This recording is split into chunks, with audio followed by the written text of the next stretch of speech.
We will now go for the derivation of gravitational potential B. Okay, so consider a mass m with its center O. Okay, consider a mass m with its center O. Now there are 2 points A and B. Okay, point A, I want you to write this down. Consider a mass m with center O. There are 2 points A and B. Point A is located at a distance r from the mass m. Distance between point A and B is dr. Distance between point A and B is dr. Okay. Now based on this we will start deriving. Now see, because of the gravitational field of this m mass, bigger mass, there will be some force on this point A. Okay, because this comes under the field of the mass m, capital mass M. Okay, so this is under the field, so obviously there is some gravitational force.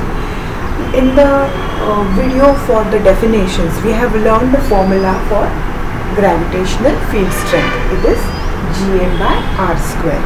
Okay, so r is the distance, so force on point A due to this mass is Gm by r square. Okay, how do we get this point? We have learned that force on a mass. Okay, then we put the Newton's gravitational law. Mn got cancelled, we got this. Okay, Gm by r square. Okay, because here Mn got cancelled. Okay, so in the definitions I have shown you this. So we got this formula. Now we have to take 1 unit mass, that is 1 kg mass, or say 1 gram mass. Okay, from A to B. Okay, so we have to take it from A to B.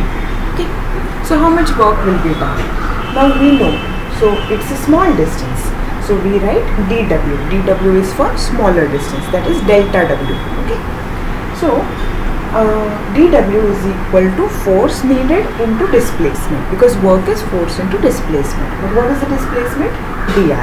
Okay, so now I put the formula for force here into dr carried forward. Okay, now this is my work done when I have to take something from A to B, unit mass from A to B. Okay, B is also in the region of gravitational field of M. Okay, now what will be the work done to bring the mass from A to infinity? Supposing I have taken the mass from B to A.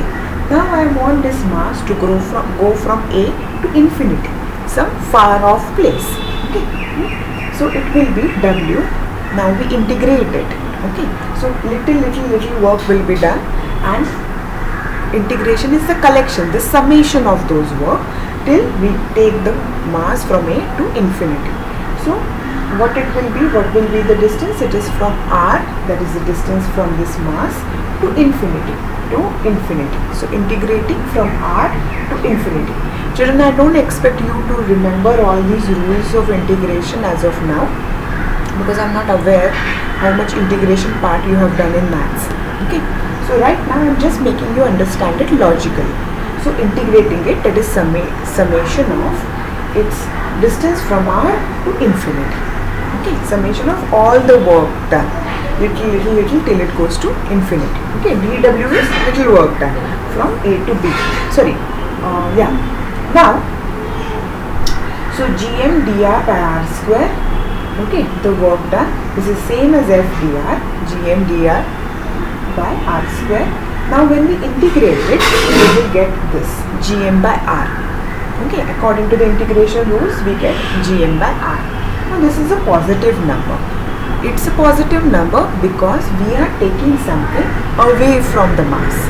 Whenever I told you in gravitational potential is the work done. So this is gravitational potential or work done. Okay, we can write it as V is equal to or W is equal to. Okay, now this is the work done when you are taking something away. If you are taking something away, work done is positive. Okay, though work done, gravitational potential is scalar quantity, but why do we give these signs? Just to understand whether we are bringing an object near the field or away from the gravitational field. Okay, so work done to bring the mass from infinity to A. This is other way around. First one was A to infinity. But if I am bringing it from infinity, some far off point to point A, that is within the field, I will do negative work. So it is minus Gm upon R. Same formula with negative sign, minus Gm by R. Okay, but work done is also potential. I told you, instead of V, I can W, I can write V here. Okay, so V is minus Gm upon R. Okay, same thing I copied. So whenever you get a numerical of a mass being brought in the gravitational field, use this formula for gravitational potential, negative Gm by R. And if you are taking something away to the away from the field, you will use this formula Gm by R.